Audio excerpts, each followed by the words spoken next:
Assalamualaikum warahmatullahi wabarakatuh.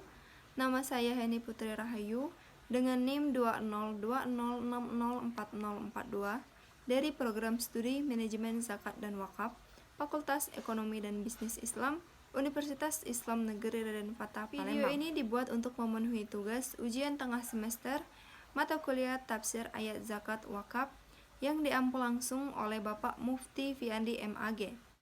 Baiklah, di video ini saya akan menjelaskan sedikit tentang Quran Surah At-Taubah ayat 103. A'udzu billahi minasyaitonir rajim. Bismillahirrahmanirrahim. Khudz min amwalihim shadaqatan tutahhiruhum wa tuzakihim biha washolli alaihim. Inna sholataka sakanul lahum wallahu sami'un alim, yang artinya ambillah zakat dari harta mereka guna membersihkan dan mensucikan mereka, dan berdoalah untuk mereka. Sesungguhnya doamu itu menumbuhkan ketentraman jiwa bagi mereka. Allah Maha mendengar lagi Maha mengetahui. Selanjutnya penjelasan tentang asbabun nuzulnya. Ayat ini diturunkan berkenaan dengan apa yang dilakukan oleh Abu Lubabah dan segolongan orang-orang lainnya. Mereka merupakan kaum mukminin dan mereka pun mengakui dosa-dosanya. Jadi setiap orang yang ada seperti mereka adalah seperti mereka juga, dan hukum bagi mereka juga sama. Mereka mengikatkan diri mereka di tiang-tiang masjid. Hal ini mereka lakukan ketika mereka mendengar firman Allah Subhanahu wa Ta'ala yang diturunkan berkenaan dengan orang-orang yang tidak berangkat berjihad, sedangkan mereka tidak ikut berangkat. Lalu mereka bersumpah bahwa ikatan mereka itu tidak akan dibuka melainkan oleh Allah Subhanahu wa Ta'ala sendiri. Kemudian setelah ayat ini diturunkan, Nabi melepaskan ikatan mereka. Nabi kemudian mengambil sepertiga harta mereka, kemudian menyedekahkannya, kemudian mendoakan mereka sebagai tanda bahwa taubat mereka telah diterima. Ibnu Jarir meriwayatkan dari Ibnu Abbas bahwa Abu Lubabah dan kawan-kawannya juga mengikatkan diri di tiang-tiang masjid ketika mengakui dosa-dosa mereka, dan Allah pun telah mengampuni mereka, datang kepada Rasulullah SAW dengan membawa harta mereka seraya berkata, "Ya Rasulullah, inilah harta benda kami yang merintangi kami untuk turut berperang. Ambillah harta itu dan bagi-bagikanlah, serta mohonkanlah ampun untuk kami atas kesalahan kami."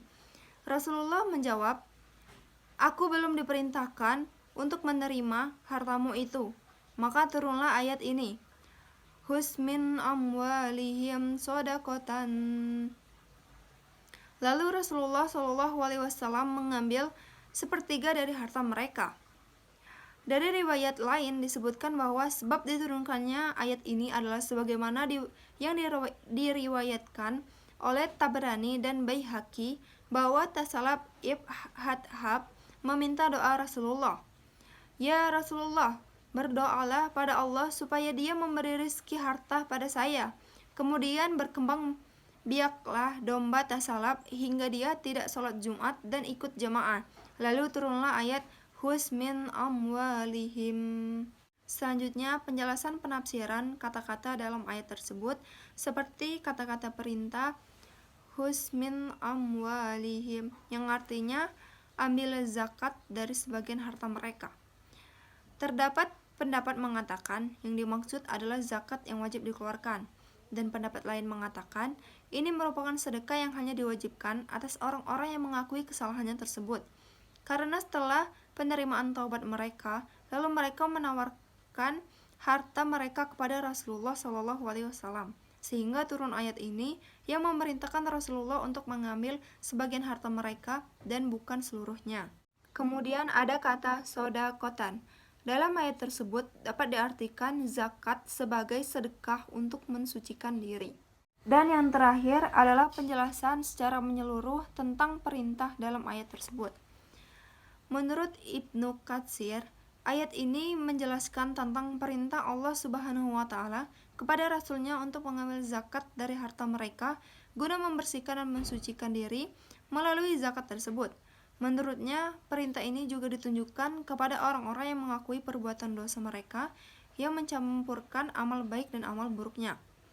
Imam Muslim meriwayatkan melalui Abdullah ibnu Abu Aufa yang mengatakan bahwa Nabi Shallallahu Alaihi Wasallam apabila menerima zakat dari suatu kaum, maka beliau berdoa untuk mereka. Lalu datanglah ayahku, perawi, dengan membawa zakatnya. Maka Rasulullah Shallallahu Alaihi Wasallam berdoa, Ya Allah, limpahkanlah rahmat kepada keluarga Abu Aufa. Menurut Ibnu Abbas, doa tersebut menjadi rahmat untuk mereka, sementara menurut Qatadah, ketentraman jiwa bagi mereka. Lebih lanjut, Ibnu Katsir menjelaskan zakat tersebut diperuntukkan bagi orang yang pantas menerimanya. Demikian penjelasan dari saya. Terima kasih yang telah menonton. Maaf jika ada salah kata, salah penjelasan dari saya. Wassalamualaikum warahmatullahi wabarakatuh.